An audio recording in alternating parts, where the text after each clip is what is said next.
lá, gente, vamos lá. Hoje eu tô assim, calma, calma. Então, olha, gente, toda mudança é uma crise.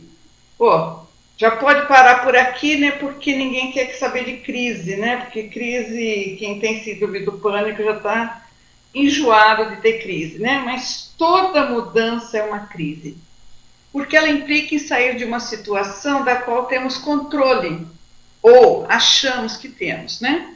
Para nos lançarmos em direção ao desconhecido, explica o psiquiatra Eduardo Ferreira Santos, doutor em ciências médicas pela USP.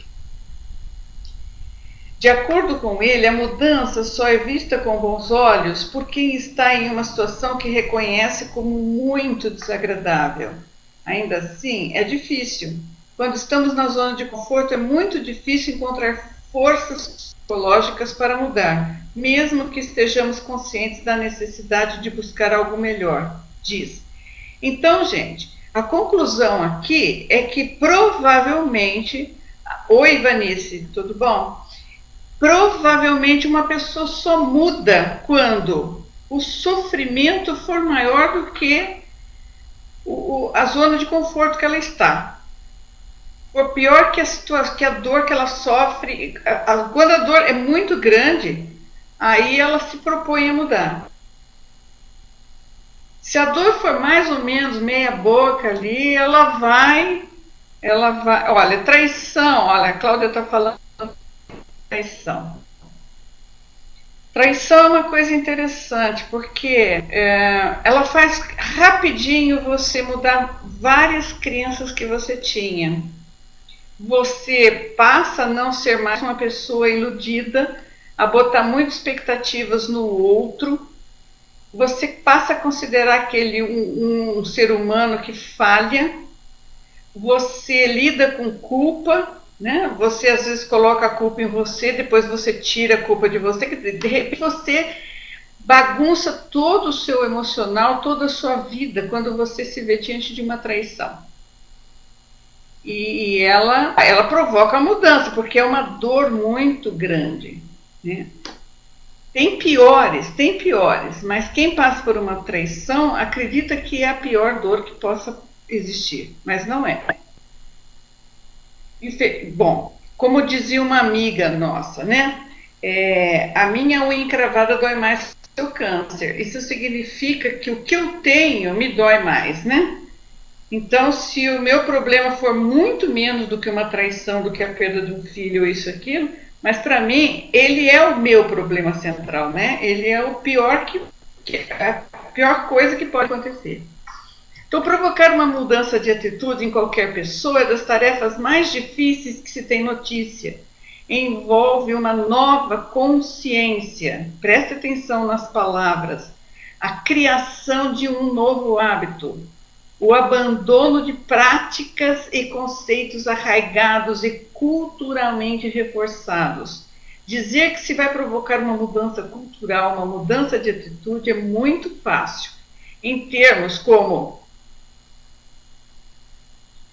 tantos outros, está presente em muitos projetos, em centenas de projetos, e muitas vezes cai no vazio, fica sem sentido, né? É muito fácil nós prometermos mudar a nossa vida, né? Porque hoje eu estou me sentindo bem com algumas coisas na minha vida, eu estou sofrendo, eu penso em mudar. Amanhã, coisa pouquinho, eu já desisto. É uma questão do valor que dou aquilo, exatamente, exatamente. Então nós vamos ver aqui como é que o que significa de verdade mudar, que é ter outras atitudes, né? Uma atitude diferente e que não precisa ser uma mudança assim. Segunda-feira eu pego minhas malas, saio de casa, vou mudar o sexo, vou mudar o trabalho, vou mudar de país. Não é isso. Ninguém consegue fazer esse tipo de coisa, né? Então, às vezes você pensa muito para mudar, né? Ou corre atrás de outros resultados. Quantas vezes já perdeu a oportunidade de mudar para um emprego melhor, de sair de um relacionamento amoroso falido, fazer uma viagem, mudar de cidade ou até realizar um sonho?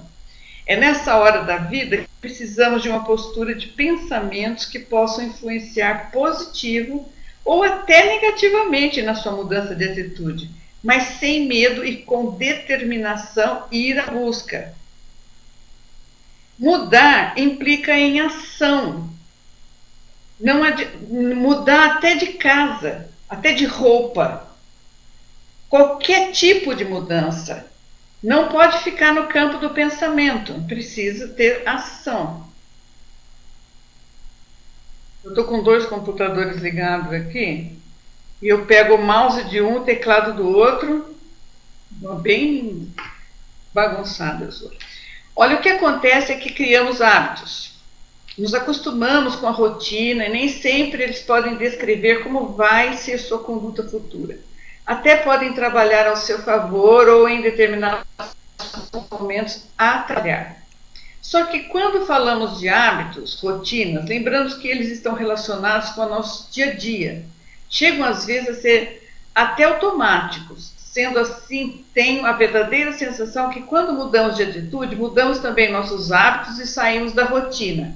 Esse é um dos pontos principais. Eu já falei aqui no domingo aqui sobre o sequestro da amígdala, a nossa amígdala cerebral, não a da garganta. Nós temos 2 amígdalas cerebrais que são responsáveis pela deflagração do pânico, das crises. Ela funciona na rotina. Por isso que eu falo muito no grupo. Você quer mudar o seu cérebro, gente, a sua cabeça, as suas sensações, os seus sintomas, mude a rotina. Todo dia faça algo diferente. Eu não estou falando de fazer algo diferente, você ser trapezista, você fazer rapel, não é isso. É fechar a gaveta com a mão contrária que você usa normalmente, é escovar os dentes em outro horário, é levantar pelo outro lado da cama, é fazer caminhadas em lugares diferentes, por vias diferentes, por ruas diferentes, né? É fazer todo dia algo diferente para quebrar essa rotina. Assim, a sua amígdala cerebral não vai reconhecer a rotina e não vai emitir nem alerta de pânico. Eu estou falando sério isso. A pessoa não acredita nisso, mas tem um vídeo da Anete Guimarães, que é neurologista, psicóloga, psicoterapeuta. Ela descreve tudo isso de uma maneira bem clara. Você mudando os seus hábitos, quebrando a sua rotina, você faz uma neuroplasticidade, ou significa você muda a química do seu cérebro. Bem sério isso. A rotina não é confortável. Bom, Vivi, tem o seguinte, eu acho que a pessoa que é bipolar, ela tem uma outra orientação psicológica. Talvez para não mudança do humor, ela seguir alguma rotina, porque ela tem que tomar os remédios religiosamente, né? Para evitância de humor. Mas isso não impede você de fazer coisas diferentes também, entendeu? Mas você tem que manter uma rotina no seu tratamento. Isso aí você não pode deixar, né? Então, na verdade, quando queremos ter uma mudança de atitude em uma área da nossa vida, sempre abrimos mão de alguma coisa em favor de outra. Gente, não existe ganho sem perda, né? Quando você muda, você larga uma outra coisa nova. Você larga um comportamento para se comportar de outra maneira. Dessa forma, sabemos que qualquer mudança inclui força de vontade e sacrifícios, tem que querer mudar. Acontece também por oportunidade, somos forçados a mudar por interesses maiores. Ou por sofrimento, né, gente? A síndrome do pânico é um sofrimento que leva a gente a mudar. Nós temos que mudar para a gente se livrar da síndrome do pânico. Nem sempre a mudança está ligada à insatisfação. Porém, devemos estar sempre prontos para aproveitarmos os bons momentos da vida, enfim, a poder dizer sim ou não, ou até sacrificar alguma coisa em prol da outra mais positiva, mas tornando sempre satisfatório aquilo que quer.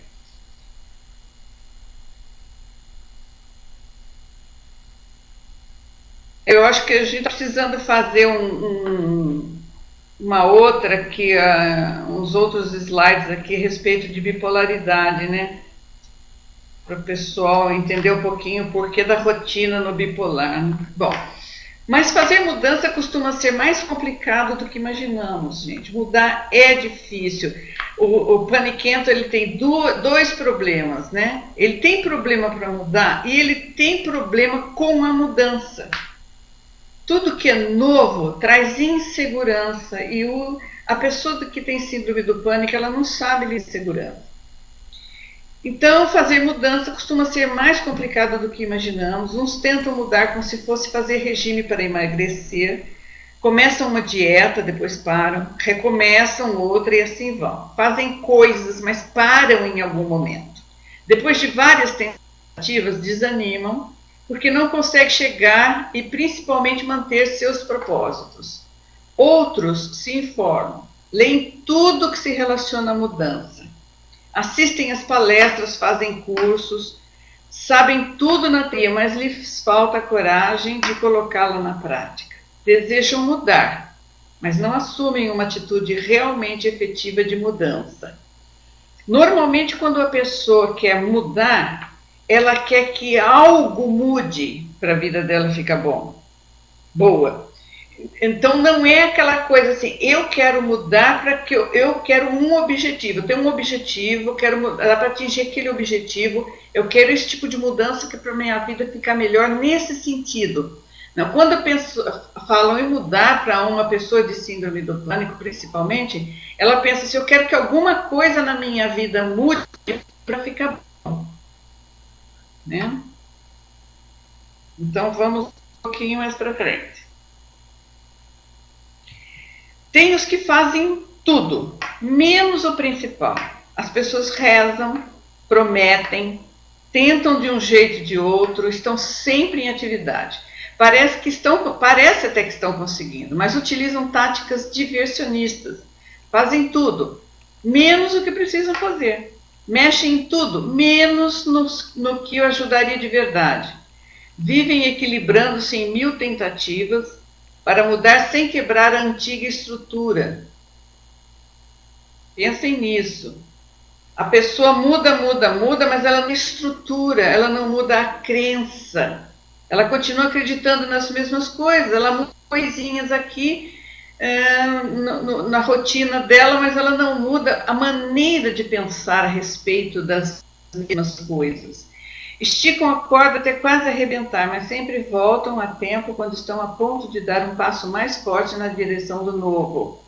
E muitas pessoas se auto-boicotam. Quando estão prontas para a mudança, começam a inventar uma série de dificuldades, uma série de coisas, uma série de motivos, de desculpas, para aquela coisa não acontecer. Semana que vem vamos falar sobre autossabotagem. Eu ia falar hoje, mas preferi falar sobre a mudança primeiro, para depois falar por que a gente boicota uma mudança. Pressuposto 1, remodelagem. Tipo eu. Mel, não é tipo você, tipo todos nós. Por que a gente demora para se curar da síndrome do pânico? Porque a gente fica nessa coisa aí de não mudar realmente o que interessa, né? Se alguma coisa está me fazendo mal e eu tenho que mudar, mas eu quero que o outro mude. Não quero eu mudar a maneira de olhar aquela mesma coisa, entendeu? Porque eu não tenho poder e controle sobre as outras pessoas, nem sobre as coisas do mundo. Eu não tenho todo esse poder. E uma das necessidades nossa é reconhecer que a gente não tem controle. Mas a gente quer que mas é porque a pessoa não muda. Por que ela faz assim? Por que ela faz isso comigo? Né? Você não tem controle sobre a mudança dela. Ela muda se ela quiser. Você só pode mudar a si mesmo. Então, continua tudo igual se você não tomar nenhuma medida. Então, a remodelagem o que é? É sempre melhor ter várias escolhas para um determinado comportamento do que não ter escolhas, ou seja, é fundamental ter diversas maneiras de atingir certos resultados almejados. Em lugar de uma pessoa se limitar, evitando simplesmente ter determinado comportamento através de uma mudança. O ideal é que esta pessoa possa acrescentar mais opções de comportamentos para satisfazer as mesmas necessidades. Então, se uma pessoa parte para uma mudança e ela for rígida, ela não tiver vários caminhos para atingir o mesmo objetivo, ela provavelmente vai se frustrar. Porque se ela tomou um caminho que não dá certo, ela vai falar assim, eu não vou, eu tentei, mas não deu. Por quê? Porque ela apostou tudo naquele caminho, naquele tipo de mudança, naquela direção. Então, e isso, mudança é um processo. Você tem que ter a chance de ir se adaptando e refazendo o plano, né? Refazendo o plano de tudo. Olha, por aqui estou indo, mas eu estou sentindo que não é bem esse o caminho. Então, eu vou tentar de outra maneira, vou fazer outras coisas, né? Então, é bom ter várias opções. Não apostar só numa coisa. Um exemplo, olha, é o caso do indivíduo que acredita que a bebida alcoólica está lhe prejudicando. Em vez de tentar simplesmente parar de beber e sofrer uma espécie de síndrome de abstinência, o ideal é que ele possa encontrar outros hábitos que lhe tragam tanta satisfação quanto a bebida e que sejam aceitáveis em sua vida. Assim terá mais alternativas e estará livre para beber de forma moderada, se e quando desejar, sem permitir que essa conduta possa prejudicar sua saúde e suas relações sociais e familiares. Então, talvez, se a bebida está prejudicando, talvez, a não ser que a pessoa seja alcoólatra mesmo, tenha que ir seguir aqueles passos lá e não possa nunca mesmo ingerir uma gota de álcool. O caso dela tá achando que está bebendo muito, mas ela não chega a ser um alcoólatra, ainda quer mudar isso, é encontrar outros hábitos, né? Que tragam satisfação tanto quanto a bebida. E ela possa beber mais socialmente. Então, talvez parar a bebida de beber de uma vez, talvez não seja a melhor solução, né? Olha, o hábito de fumar. Eu não conheço uma pessoa que diminuiu e parou. Eu conheço pessoas, eu não fumo, então eu não posso falar com categoria sobre isso, mas uma pessoa ela diminui, ela consegue até manter, vamos supor, fumando 6 cigarros por dia, ela consegue manter assim, baixo, né, esse hábito.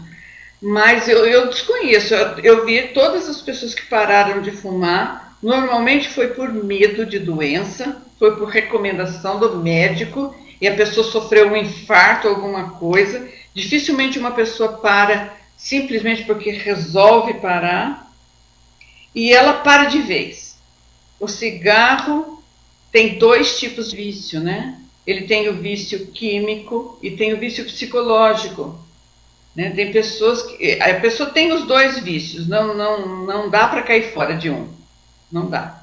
Porque a pessoa que para de fumar, ela pode se desintoxicando da parte química, mas o hábito, o vício psicológico ainda vai muito tempo para se desfazer dele.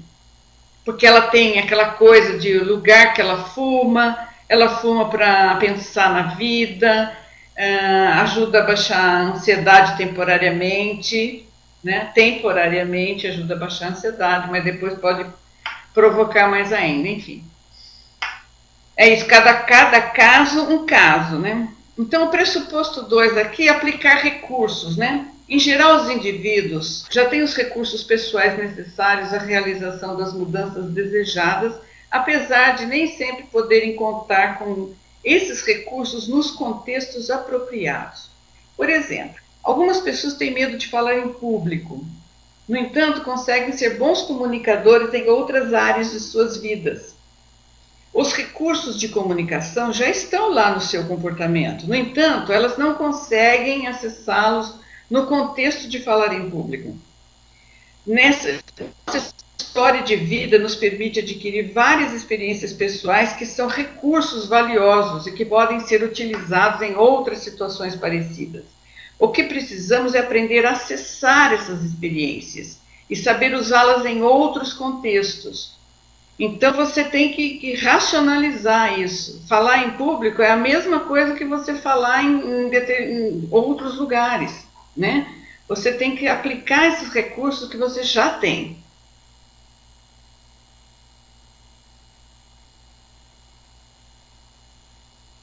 A Cláudia está perguntando, eu consigo me curar sem medicação? Você está falando da síndrome do pânico? Consegue, mas é mais difícil. Eu tive síndrome do pânico por 5 anos, eu tomei antidepressivo por 2 anos, e depois fiquei mais uns 2 anos com o vício psicológico, porque antidepressivo não vicia, o que vicia é o ansiolítico. Eu fiz o desmame, eu fui tirando o antidepressivo aos poucos também, para não sofrer efeitos, né, de abstinência. Mas eu fiquei com o vício psicológico, eu carregava o antidepressivo na bolsa para onde eu, né, fosse. Eu acredito em terapia para a cura da síndrome do pânico, eu acredito em terapia. A pessoa precisa entender que ela é reprimida emocionalmente, que ela tem dificuldades de ser o que ela tem uma personalidade que favorece a síndrome do pânico, tem muito orgulho envolvido, e a gente já falou aqui várias vezes. Então ela precisa fazendo terapia para ir mudando todas essas características de personalidade, porque não dá para mudar o passado. Para mim, a síndrome do pânico uma tríade, predisposição genética, as nossas vivências traumáticas, tudo aquilo que a gente sofreu durante a vida, e uma personalidade que a gente montou em cima do medo, da insegurança, da repressão, e que o que dá para mudar é essa nossa personalidade. Então, eu acredito na terapia. E terapia não é remédio. Você então pode se curar fazendo terapia. Só que é mais difícil? É mais difícil, porque os remédios eles trabalham nos sintomas. Diminuindo o sintoma, você faz uma terapia mais tranquila.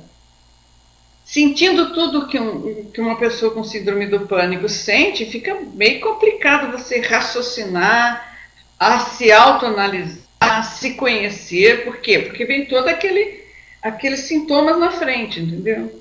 Eu penso assim. Agora, a menos que você não possa tomar remédio, mesmo por algum outro problema, eu acho que o remédio ajuda bastante. Então, para mudar algo, gente, para implementarmos uma mudança de forma efetiva, até que se torne parte de nós, é preciso aprender algo novo, fazer algo novo, né? Para aprender algo novo é necessário dedicar tempo a essa tarefa, é preciso praticá-la.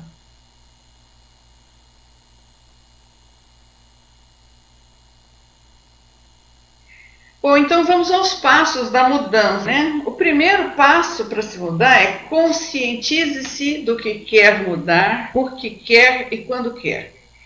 Eu falo sempre lá no grupo, se você quiser mudar o outro, você não vai conseguir.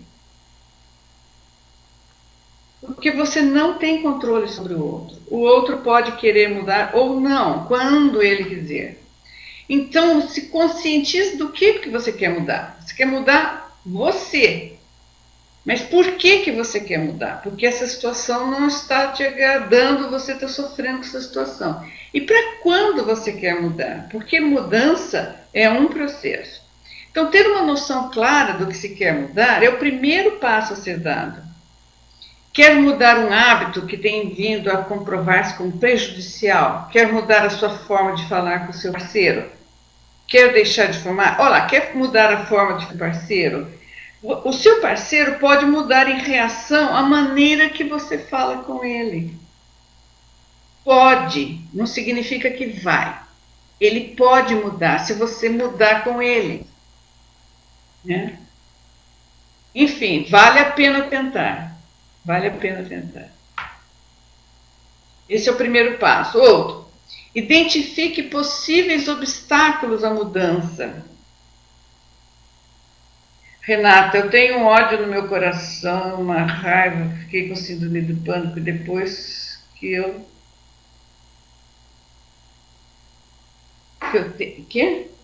mudei porque meu parceiro é grosso. Bom, ele ser grosso e continuar sendo ou mudar vai depender da vontade dele, né?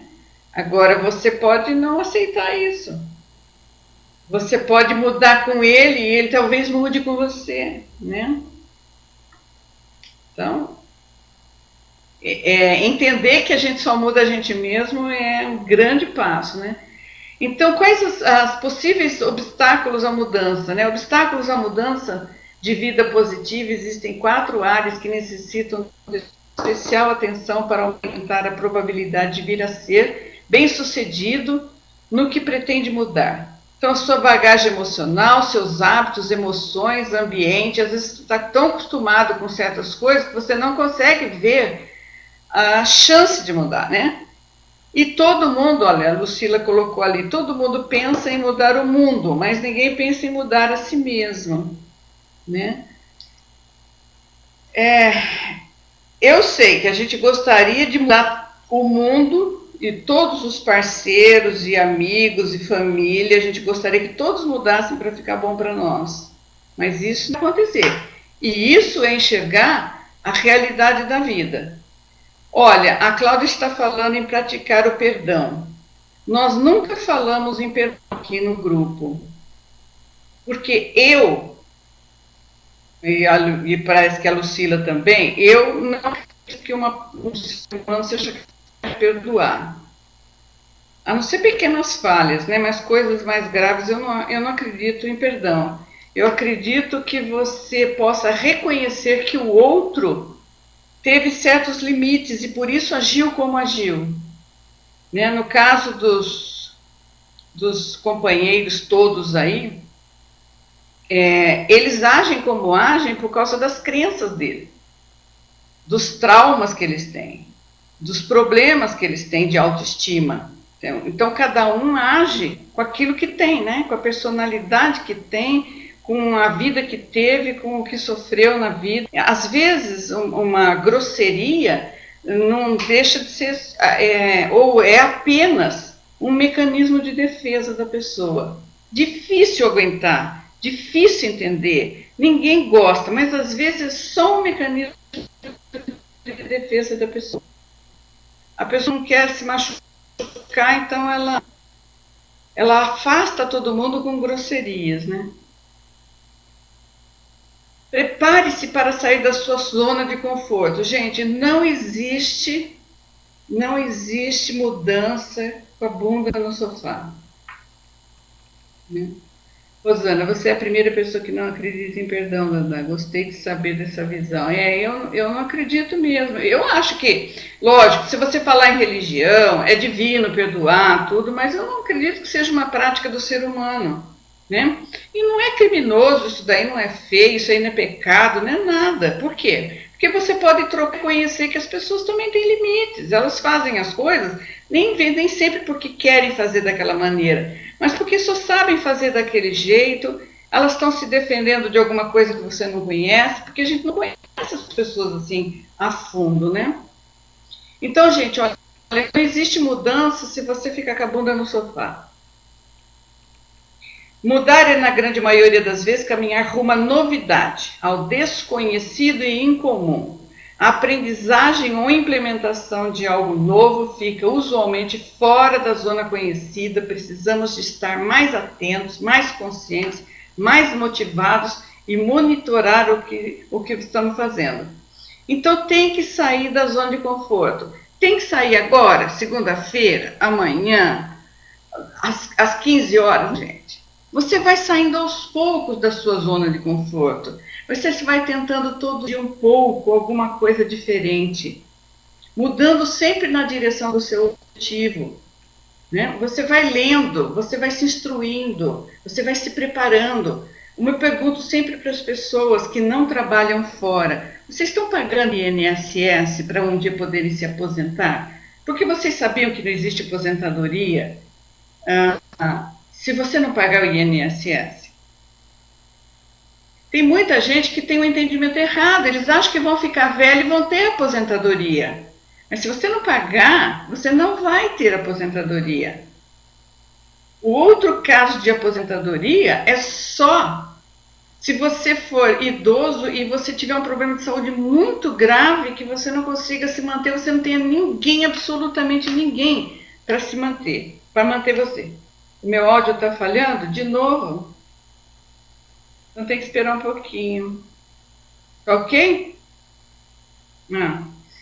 Então, gente, então a pessoa fala assim: olha, eu quero mudar, né? E a vida vai passando, vai passando. Por exemplo, você não se prepara para uma aposentadoria. Eu não estou falando viver o futuro, não é viver o futuro.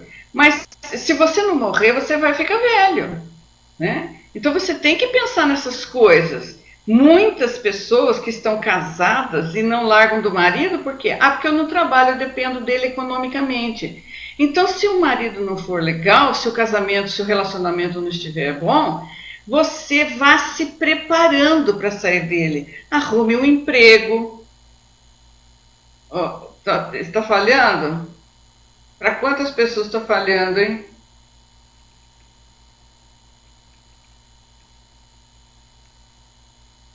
Bom, para você tá ok, então não sei, talvez seja o áudio deles. Então, gente, a gente quando quer mudar, não significa que a gente vai sair e fazer tudo diferente a partir daquele momento, né? Por exemplo, sair de um relacionamento, ninguém pega a bolsa e ou larga filho ou leva filho para passar fome. A pessoa precisa se preparar, planejar a saída, né? Planejar essa mudança. Mas com certeza não é na zona de conforto. Você tem que se levantar e fazer alguma coisa diferente, né? Promova a sua motivação. Pare o tempo suficiente para reavaliar os seus motivos. Volte ao primeiro ponto, que é conscientizar-se de que quer mudar, do que você quer mudar, por que você quer mudar e quando você quer mudar. Refresque a sua memória, visualize os seus motivos e o quão pretende alcançar o resultado que a sua mudança irá proporcionar. A automotivação é muito importante, porque na primeira falha, na primeira coisa que deu errado, a pessoa desanima e para a mudança. E aí o que, que acontece, gente? Nada, não acontece nada, fica tudo igual, fica tudo como é, fica sofrendo do mesmo jeito. Gente que fica com síndrome do pânico há 20, 30 anos. Eu me esforço, eu luto contra. Não, gente, não precisa lutar contra, nem se esforçar, é só mudar. É só passar a enxergar a realidade da vida. A vida é isso aí, a vida tem traição, a vida tem relacionamentos que não dão certo, a vida tem doença, a vida tem perdas, a vida tem ganhos também, a vida tem situações felizes também. Tem de tudo. Nós temos que ter uma baita, uma flexibilidade emocional e resiliência para que a gente não caia a cada frustração, a cada ativa que a gente coloca e não dá certo alguma coisa. Aliás, colocar altas expectativas, principalmente no outro, dá errado mesmo. Mesmo no que fazemos, já dá errado. É bom colocar uma coisa assim mais perto da realidade, né? Então, trabalhe sua força de vontade. Na implementação da sua mudança, certamente irá deparar-se com alguns momentos críticos.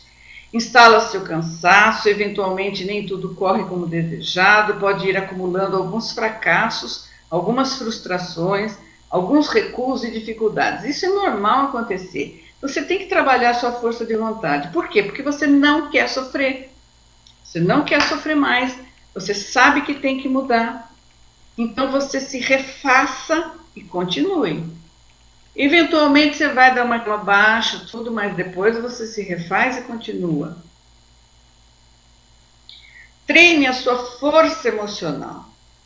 Essa é a tal da resiliência, né? Ao desenvolver a força emocional, você adota uma atitude de aceitação da realidade que enfrenta, e igualmente dos sentimentos daí gerados, os positivos e os negativos também. Ao ganhar noção da sua capacidade, dos seus limites emocionais, consegue antecipar com elevado grau de certeza se está preparado ou não para o seu desafio de mudança. Isso significa o quê? Que a hora que você conhece os seus limites e a sua capacidade, os seus limites, você consegue fazer uma avaliação melhor da sua mudança, de alcançar os seus objetivos e fazer adaptações, fazer desvios, corrigir o caminho, né? E aí você pode usar outros recursos, você pode ir por outros lugares para alcançar os mesmos objetivos. Flexibilize o seu pensamento. Mudança, gente, é sinônimo de alteração de algo. Você você não vai mudar e continuar pensando as mesmas coisas, acreditando nas mesmas coisas. E para nos familiarizarmos com algo novo, é vantajoso ter uma enorme capacidade de adaptação. A capacidade de adaptação tem a sua raiz, a flexibilidade, tem na sua raiz a flexibilidade de pensamento. Então significa que você tem que olhar as coisas de uma outra maneira. Se da maneira que você está olhando está trazendo sofrimento para você, procure olhar de outra maneira, mas com flexibilidade de pensamento. Nada é cláusula pétrea, como dizem nas constituições, né? Você pode mudar. E o seu pensamento, inclusive, é livre, né? Mesmo que você não consiga fazer alguma mudança na vida aí fora, pensar, você pode pensar do jeito que você quiser, né? Elimine desculpas. E esse daqui é duro, viu? Quando a dificuldade impera, quando o desafio se torna exigente, quando a mudança impõe sacrifícios, você pode ter o impulso para a proteção face ao fracasso. Quando temos medo do fracasso, quando receamos não conseguir ultrapassar as vicissitudes que o processo de mudança apresenta, podemos cair na falácia de criar desculpas.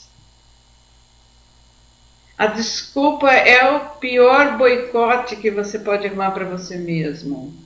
Você se auto-sabota, né? Porque você arruma desculpa para ficar do jeito que está.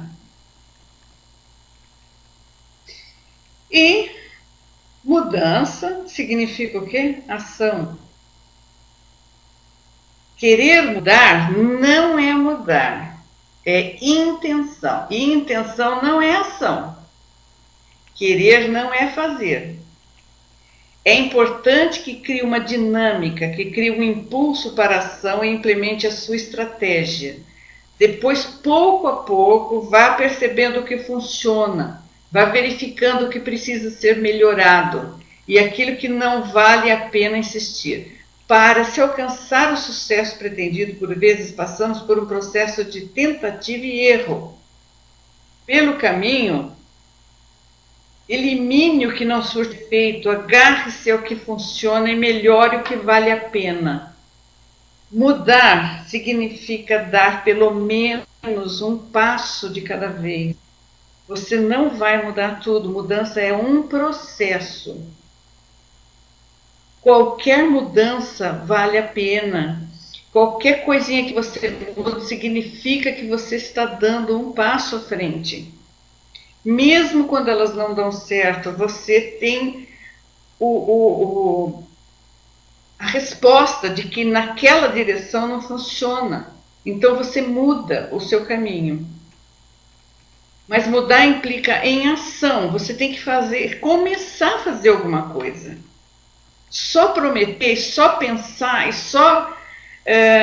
olhe, outra coisa que eu falo muito, pare de prometer para você ou para os outros. Comece a fazer agora, né? Comece a mudar agora. Ah, não, amanhã eu vou pensar nisso, amanhã eu vou mudar. Não, comece a mudar agora. Você não consegue mudar aquela coisa mais importante na sua vida, mude as outras coisas. Vai mudando.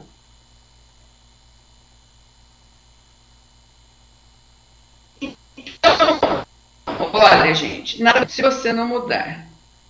Eu sei que é muito difícil passar da teoria para a prática. Eu sei o quanto é difícil mudar crenças que a gente tem há tanto tempo. Eu sei que é difícil mudar para alguma coisa que você não acredita. Eu sei que é difícil mudar para alguma coisa que te traz insegurança, que você não sabe se vai dar certo, mas aqui nós não somos adivinhos, né? Ninguém sabe se alguma coisa vai dar certo, menos que tente. Então, eu sugiro que tentem mudar, eu acho que vale a pena.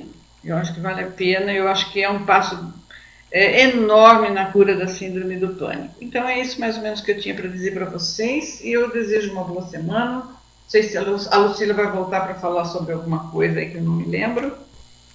E uma boa noite, fiquem com Deus. Eu vou colocar isso lá no grupo, se vocês quiserem, tiverem paciência.